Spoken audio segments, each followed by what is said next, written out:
Good morning, everyone. This is Rahul Sharma, Vedic practitioner. On today's, I'm going to be releasing my 34th video on the Sanskar, the marriage uh, ceremonies, which has been explained very well by my Gurudev Pandit Shriram Sharma Acharya, Mata Bhagwati Devi in his book Karam Kand Bhaskar and his collection of all the detailed analysis on Wangmay collection number 33. It's very important for us to understand that what is the need of this marriage sanskar, right?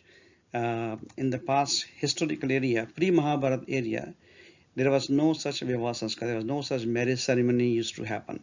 And the human being was just like an animal kingdom, which they live today. They have no relationship of daughter, sister, mother, brother. Anybody can have sex with any adult partner. Anyone can give birth to multiple children without even knowing who is the father or biological father. And they used to live in a community, and all children were considered as a community children or kabile ka sardar के बच्चे के रूप में. So this was the kind of the bad aspect of not having a well organized thought about how to organize families and how can we have a society. The first time ever it will happen is in the Mahabharata time when Shwet Ketu, who was a social reformer, he realized the problems with not having a dedicated partner, and he reformed the entire process, and then the marriage sanskar start forming in the Vedic culture. So that has. Now, how you define the marriage? The marriage is defined as the union of two different souls of individual identity and personality to supplement and complement each other to become a whole. That's the marriage of two different souls. None of our scriptures have mentioned anything about dowry or a need of an expensive arrangement for multiple days. We must avoid that. Okay, that's for the Vedic culture if you want to be a Vedic practitioner.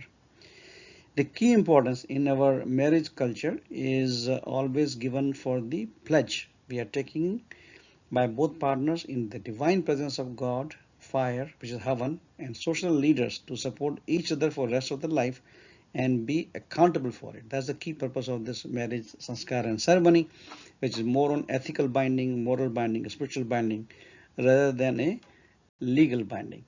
So let's move to the next one. Now let's discuss the key rituals in the Vivaah Sanskar, what we do and what is the purpose of that. The first ritual is the welcoming the groom and the guest, and it is part of our culture anyways to welcome anyone who is visiting our home with water, fruits, food, and sweets.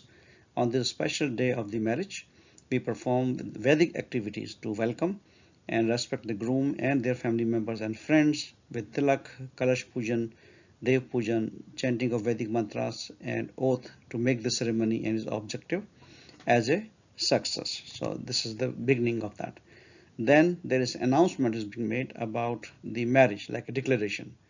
So there will be a formal declaration of the marriage ceremony with the name and the gotra. Gotra is a lineage by which boy and girl are being recognized, which family they belong to for multiple generations. With gotra, boy and girl, in the witness of the divine gods, relatives, and the social leaders, to make this relationship as a formal and a known, pure relationship. All must respect and support this pure one-to-one relationship. That was the main key objective of this marriage sanskar when Shwet Ketu has set up that. After this Vivaah announcement, no third person, okay, outside this boy and girl should distract either partner to forward with any illegal relationship. That's become a social and moral responsibility for us also. Once you know that these two people are being in marriage relationship, no one should try to even lure them. That was the main purpose of that. And then next ritual is about the gift exchange. So groom and bride both exchange new clothes as a gift to each other, which can be useful for their daily life in the new environment. Now the key idea about this entire marriage sanskar is the pledge that both need to be socially, morally, ethically, spiritually be committed to the good relationship, and that's the important thing. So In our culture, they have made 10 pledge for each one of them, boy and the girl. So key ritual of this is commitment to each other. So let's talk about those. First 10 are for the groom. So I will be reading it so you can all refresh your old memories if you are already married couple and watching this video. From this moment, declaring the bride as my better half and amalgamating my personality with that of my wife, I am creating a new living entity. 1 plus 1 is 11, right? So that's what we're talking about. I shall take as much care of my wife as I will take care of my own body parts. The pledge 2, which is groom is taking, I am happily handing over the significant authority for financial management of my household to my wife and promise to consider her views and suggestions all our life. And we need to follow this in spirit. It's not just for the Sanskar. Pledge 3 talks about I shall not develop or nurture any aversion towards my wife because of the conditions related to her appearance, beauty, health, natural traits, disease, mistakes, or her ignorance, nor shall I express discontentment in this context. I shall also maintain a cordial relationship with her and loving making attempt improvement in any of her shortcoming or adjust each other. Pledge 4 talks about I shall always be a close friend to my wife and be affectionate to her. I shall follow this pledge faithfully in letter and spirit. Pledge 5 talks about I shall strictly follow the codes of behavior specified for a husband in reciprocation of those made for a wife. I shall neither think nor indulge in adultery. Pledge 6 talks about in domestic matters, I shall let my wife have an upper hand and of an ideal householder by making a family budget in consultation with the spouse. Pledge 7 talks about I shall faithfully utilize my strength and resources in deciding for the pleasure, peace, progress, and protection of my wife. Pledge 8 is I shall unilaterally make every possible effort to keep my own behavior towards my wife exemplary and resolve all differences and mistakes peacefully. Wife is always right. If we keep this formula, everybody will have peace in their house. I shall neither blame, insult, nor ignore my wife in the company of other people. Pledge 9. I assure that even in the event of my wife becoming infirm, invalid, or finding her indifferent attitude towards her responsibility due to some situation, I shall not deviate in the least behavior and my own responsibility to extend my cooperation to her. And then last pledge for the groom is I shall always speak to my wife with sweet tone and with due respect. I will have tolerance towards my wife.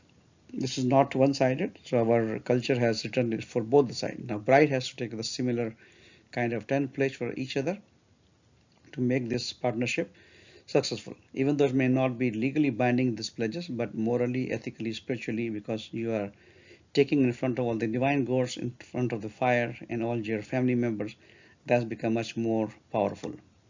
Pledge 1 for the bride.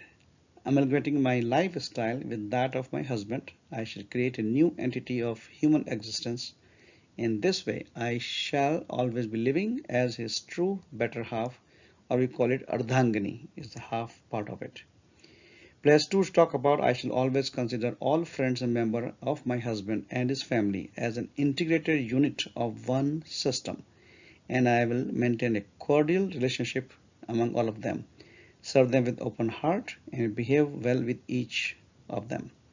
Of course, you need to make your wise decision if the friends and those people are not the right people, not having the right habit. You can discuss with your husband and remove them from the list of your friendship. In terms of the third pledge for the bride is resisting indolence, I shall perform domestic chores. In this way, I shall extend appropriate cooperation to my husband in his progress and therefore leading to the betterment in the standard of the living. Pledge 4, I shall remain faithful to my husband, be always favorable to him respectfully, shall never be hypocritical in my behavior towards him. I shall also make it a habit to follow his advice and instructions in letter and spirit promptly. So it's both sides. I shall cultivate virtues for service, cleanliness, and pleasant demeanor.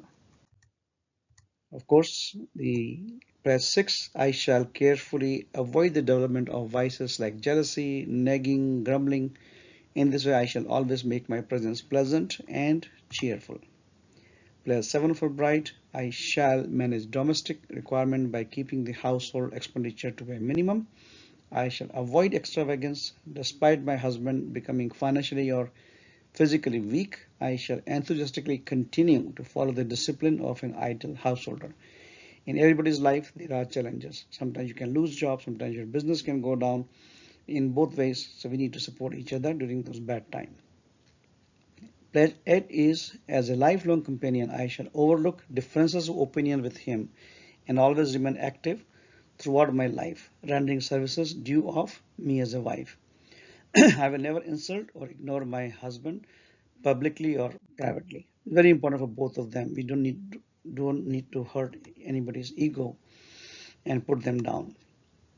Plus 9 talk about I shall always keep all people contented with my humility who are held in high esteem by my husband and are dear and near to him. Again, part of respect and not hurting the good ego of people. The last pledge for the bride is at all moments of life and under all circumstances, even in temporary estrangement, I shall continue to perform my duties towards my husband and the family. So you see all the 10 pledges by bride and groom that will help them making good partnership. Now there are some other rituals also which is very common in Hindu marriages is Kanyadan Sankalp.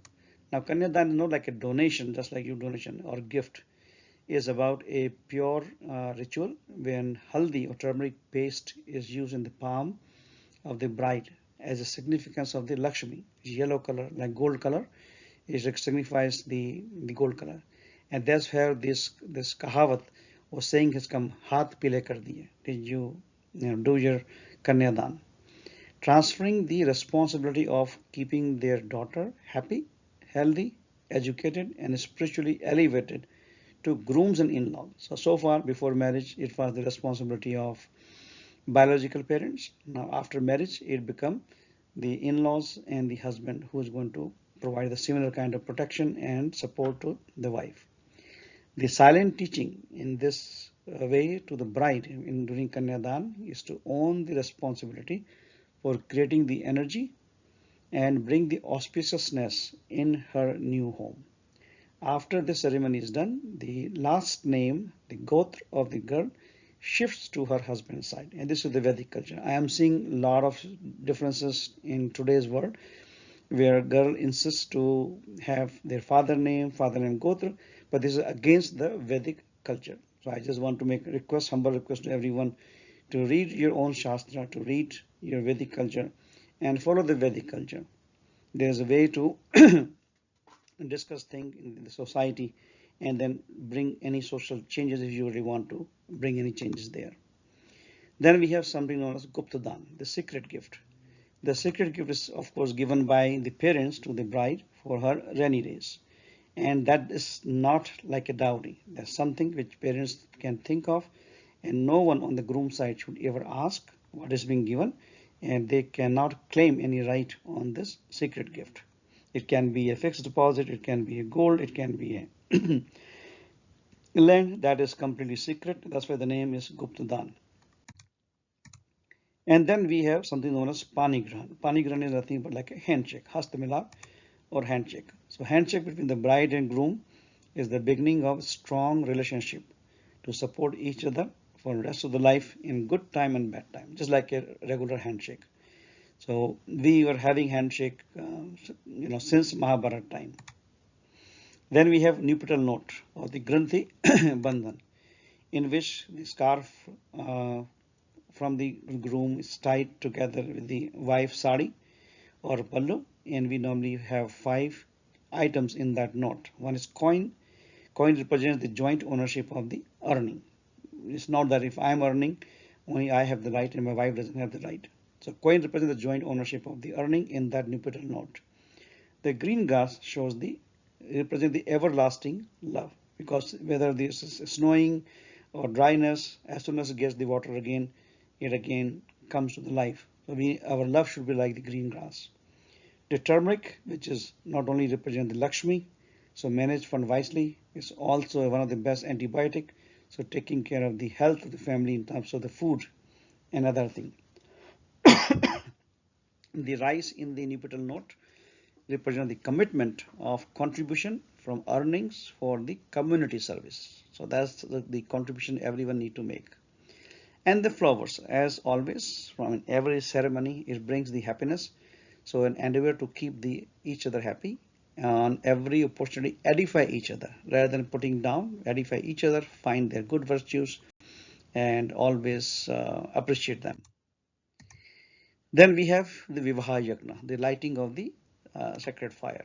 Agni, the nuptial fire, is ignited, symbolizing the divine witness, which is sun. Sun is nothing but represent the soul, and this represents the divine witness to the union of the couple and their commitment, what we have taken the 10 pledges by each of them.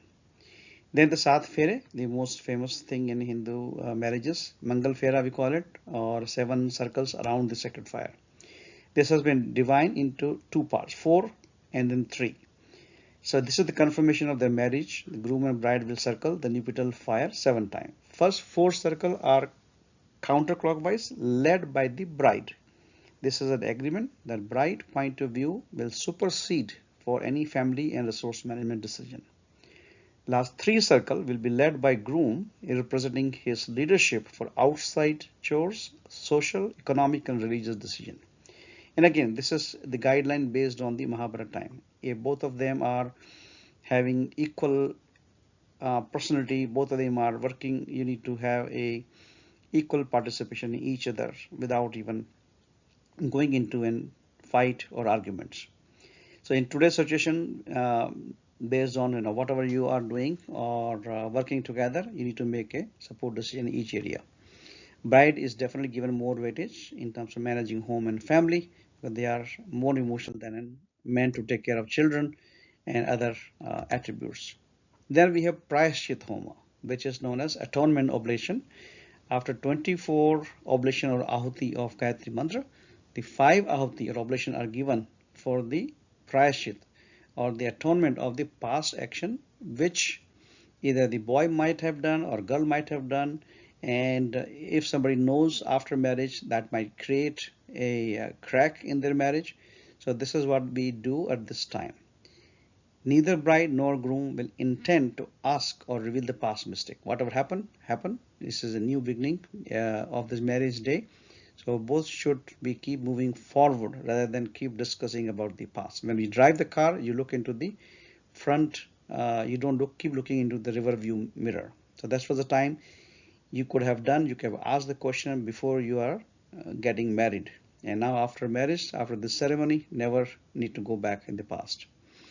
And then any bad habit anyone of has in terms of drinking, smoking, betting, going to casinos, or any other bad habit which is not good for your health and for your future family and for your finances, that must be quit henceforth with this atonement oblation. Then we have something known as Laja Home. Laja Home is the bride brother or his cousin, whomsoever is available. They offer the puffed rice to the bride during the Mangal Fera. Bride will pass those puffed rice from her palm to the husband, and then husband is going to offer them into the yagna fire as an oblation. What does it really mean?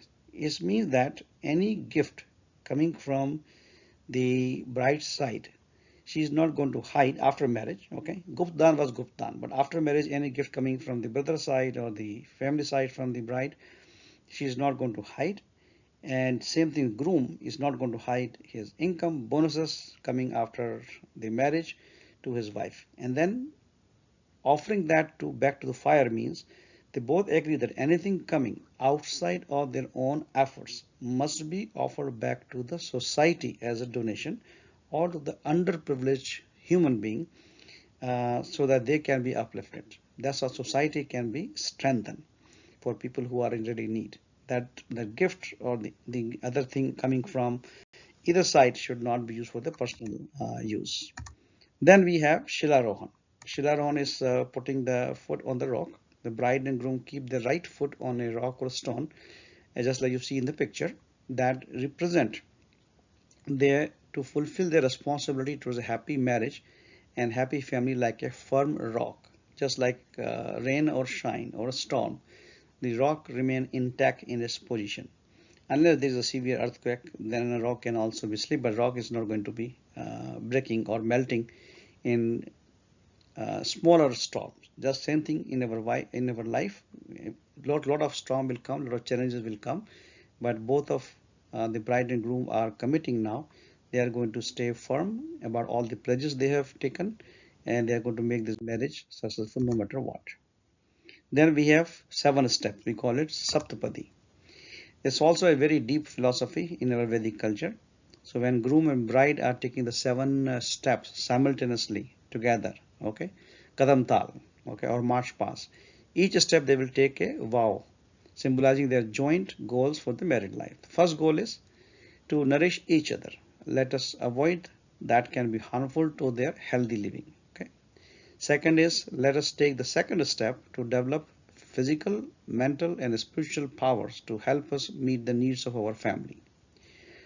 Third step together is to let's the third step with aim of increasing our wealth by righteous means, and let us prosper together and conquer all obstacles that we may encounter.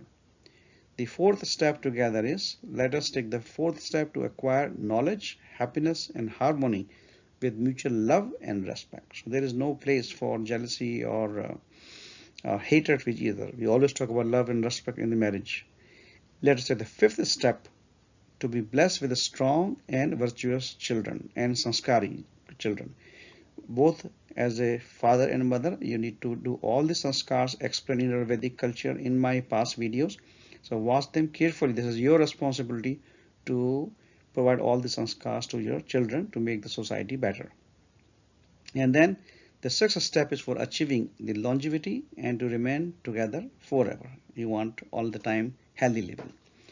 Then let us take the seventh step so that we shall always be true to each other, work together for prosperity, happiness, and cherish lives as lifelong partners. So very deep philosophy. If we keep reminding ourselves of these virtues, in every anniversary, it will really be helpful. After that, as a closing part, we see either sun or the north star, depending on what time the marriage is happening. If marriage is happening in daytime, then both couples go and see the sun. Like sun, both will be anchored towards their duty for a happy family and continue to show light to their children. If they are seeing in the night, they look into the north star or Dhruv Tara, and the couple will never get distracted from their path of duty and responsibility and always stay in their right orbit and follow the true north. That is the significance of that particular Vedic culture. Then shapath or assurance to each other by putting their hand on the shoulder of each other of assurance of their individual and joint responsibility to raise ideal of sanskari children, support partners' righteous ambition of health, fitness, career, art, hobby with honesty for rest of their life. And the Sumangli or Sindoor, which you see in a lot of the Hindi movies. Sindoor means the marriage is done. So the groom applies the Sindoor or the red powder on the forehead as a symbol of her consent for the marriage. Okay, and the responsibility which the groom is taking, and the gesture is to have the sign on the forehead so people know that okay, this is a married woman and they should respect her as a married woman. Okay, and then as always in like all my videos, everything has a purpose. Why I'm having this video, why Gurudev has written this explanation, because we need to learn from all those sanskars. It's not that one time you've done and you forget about it. If your marriage is 20-30 years old. So what is the action item? First of all, selection of marriage partner should not have a physical attraction as the number one consideration. We need to teach our young adults, but based on their nature, their personality, and their spiritual goal, that should be the pure criteria for selecting a marriage partner for happiness. Any validation about marriage partner, about their education, the past background, the past relationship, anything whatever need to be done or validated, that should be done before you formalize the marriage sanskar.